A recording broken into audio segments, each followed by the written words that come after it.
اسی طرح غیر مقلدین تراویح کے مسئلے پر بہت شور کرتے ہیں۔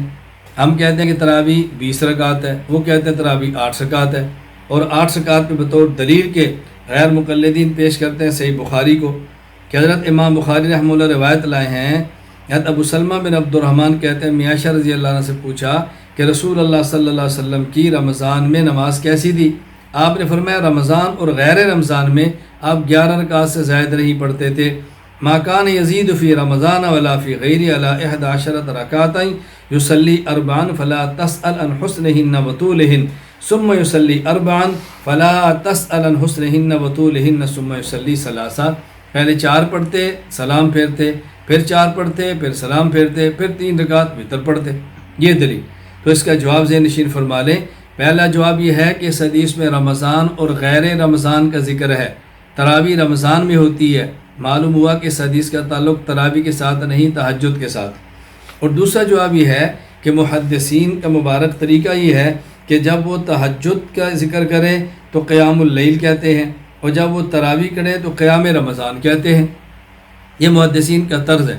دیکھیں صحیح بخاری تہجد باب فضل قیام اللیل، تراویح باب فضل من قام رمضان۔ صحیح مسلم تہجد باب صلاۃ اللیل، تراویح باب ترغیب فی قیام رمضان وهو التراویح۔ سنن ابی داود تہجد باب فی صلاۃ اللیل، تراویح باب قیام شہر رمضان۔ سنن ترمذی تہجد باب فی فضل صلاۃ اللیل، تراویح باب ما جاء فی قیام شہر رمضان۔ سنن نسائی تہجد کتاب قیام اللیل، تراویح ثواب من قام وصام۔ موطا امام مالک تہجد باب فی صلاۃ اللیل، تراویح باب فی قیام رمضان۔ موطا امام محمد تہجد باب فی صلاۃ اللیل، تراویح باب قیام شہر رمضان۔ مشکات المصابیح تہجد باب فی صلاۃ اللیل، تراویح باب قیام شہر رمضان۔ صحیح ابن ریاض الصالحین تہجد باب فضل قیام اللیل، تراویح باب استحباب قیام رمضان وهو التراویح۔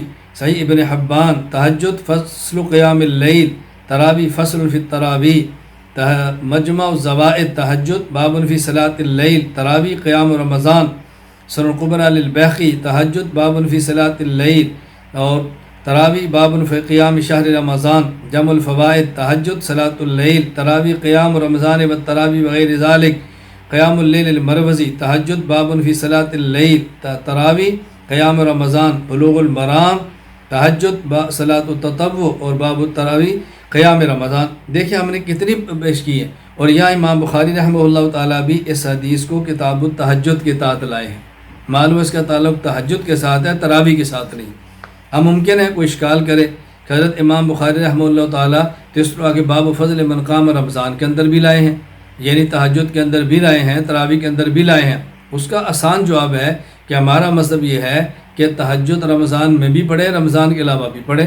تو پہلے امام بخاری تہجد کو لائے، یعنی اس 8 والی روایت کو تہجد کے اندر، پھر اسی 8 والی کو لائے رمضان کے اندر، یہ بتانے کے لیے کہ اس کو رمضان میں بھی پڑھنا ہے، غیر رمضان میں بھی پڑھنا ہے، یعنی تہجد کا تعلق رمضان اور غیر رمضان دونوں کے ساتھ ہے، اس لیے دوبارہ ذکر کر دی ہے۔ اللہ ہمیں بات سمجھنے کی توفیق عطا فرمائے۔